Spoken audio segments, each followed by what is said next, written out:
Do you have any 6.5 by 4.5 paper pads from like Hobby Lobby or Die Cuts with a View? Let me help you use those papers quickly. Hi, I'm Jess from jesscrafts.com, and I'm going to help you make the most of your crafty supplies and time. So let's get started. Today I have template number 3 that makes A2 size cards from 6.5 by 4.5 pattern paper. My understanding is this size is common at Hobby Lobby and from Die Cuts with a View, but there might be some other sources out there that I'm not aware of. Mine is a Paper Studio pad, which would have been originally available at Hobby Lobby, but I got mine secondhand at an arts and crafts thrift store. So it may be a little bit outdated, but I figure that's fine because this is really about using your stash. And so you don't necessarily need to go find the paper that matches mine. You need to go into your stash and find whatever 6.5 by 4.5 paper you have on hand, and let's get crafting with that. So these templates will make one card because these paper pads have a lot of pieces of paper in it. So I think it's helpful if you don't have to, if you're not making a whole bunch of smaller cards, or not smaller, but like using smaller pieces of pattern paper. So these templates are going to be pretty plentiful in the like amount of coverage there is. There's not going to be a lot of white space left, which I also know is a preference for some people because I don't mind white space. I like clean and simple cards, and some of my templates are maybe a little too much white space for people. But the common suggestion has always been to dry emboss the background, so to take an embossing folder, and that's one way you can kind of make that white space feel a bit more filled. I'm going to be cutting one large rectangle and 4 smaller rectangles. And the 4 smaller rectangles will go in the background, and then the larger rectangle will be on top of it. The template is available at jesscrafts.com, so you don't have to worry about what the measurements are because when you download the template, it will tell you exactly how to cut your paper, and then it will show you a sketch for assembling the card, and on the sketch, it will tell you what size all of your mats need to be. I have been a little bit struggling with what cardstock to put behind these pattern papers because it is a baby paper pad, but I don't want my cards to look like cards for babies because I just don't need a bunch of those. And so I've been trying to think about how I'm pairing them. And the obvious thing to do is to use pastel colors because that is what the colors in this collection are.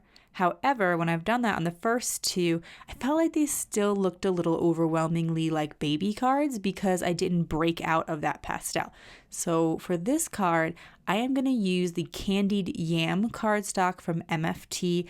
It's a pretty bright orange, but it's a little bit more muted because there is a orange available in the Michael's Recollections cardstock, which is what I tend to use as often as possible. But they only have like one color of orange even available in their thicker cardstock, and it's super bright. So I do find that there are a couple of colors like oranges and yellows where I would like to branch out and find some other cardstocks to use. MFT's great, Gina K, Simon Says Stamp, etc. All my mats are 1/4 inch bigger. That tends to be my preference, but sometimes in order to make the math work for a no scrap template, I will instead use like an 1/8 inch, or I'll see if I can skip mats on certain things to make it work, which I did in the first sketch of the series when I make these triangles, because triangle mats are doable, but the math on them can be a little bit of a pain in the tush. And so I don't like to do it. I like to do simple math or no math if I can, because that's the other thing about this template. Like there's a lot of math for me when I'm first creating these templates. But hopefully that means since I did all the math, you guys don't have to. And I've only had to do it once. So then when I come back to this paper pad and I want to use it up, I don't have to think of new designs because I have my templates ready to go. I keep my templates in a binder inside of sheet protectors. And so whenever I'm crafting, and if I'm not creating for a specific video, like maybe I'm just like, okay, I have this 6x6 paper pad I really like, I want to do something with it, I'm going to go to my 6x6 templates in my binder and just pull out a bunch that I want to use. So like there's the math is there, but I try to make it like a one and done sort of math situation for myself. These rectangles in the background, there is not a lot of space around them because they are, when you add the mat plus the pattern paper, it's almost the size of an A2 card. There's not going to be much border left. With that in mind, you have to be a little bit careful with the placement. The sketch is pretty representative of how close to the edge it should be. However, it's not to scale in the sense of the printed copy is not going to be the same size as an A2 card, but you can kind of see it shows you that you need much narrower gaps between the edge of the card and those background rectangles than you do between the top rectangles and bottom rectangles, and that's how the card works out math-wise. I pulled in this orange cardstock because I wanted it to look a little less baby and because I thought there's some orange actually in that plaid paper that you see as the focal point paper here. But also I think it just looks nice with green without being, because like the complement of green is red. However, when you use green and red together, it just says Christmas. So if you look at two colors on the color wheel and you go to the color opposite, that's its complement. But you can do a split complement by choosing one of the colors on the left or right of the complement.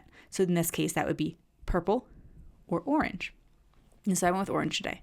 This will speak to the generation that I grew up in. But purple and green look like Barney the dinosaur to me. That's whenever I see purple and green, it's just what I think. And I think they're a beautiful color combination and I will use them. But for whatever reason, that's just what it says for me. So maybe you had kids who were watching that show at the time, or it was popular when you were little, like for me. But yeah, that's what I think of. Anyway, I glued 3 layers of the Hugs die. That's from Paper Rose. I've used it several times. I really like it. I glued a couple down together. Then I pulled in the green from the pattern paper, then the orange from the cardstock mats. And then I added the word big because I thought that went well with the elephant. So it says Big Hugs. If you found this video inspiring, here's another video where you can find more ideas for enjoying your crafty time and supplies.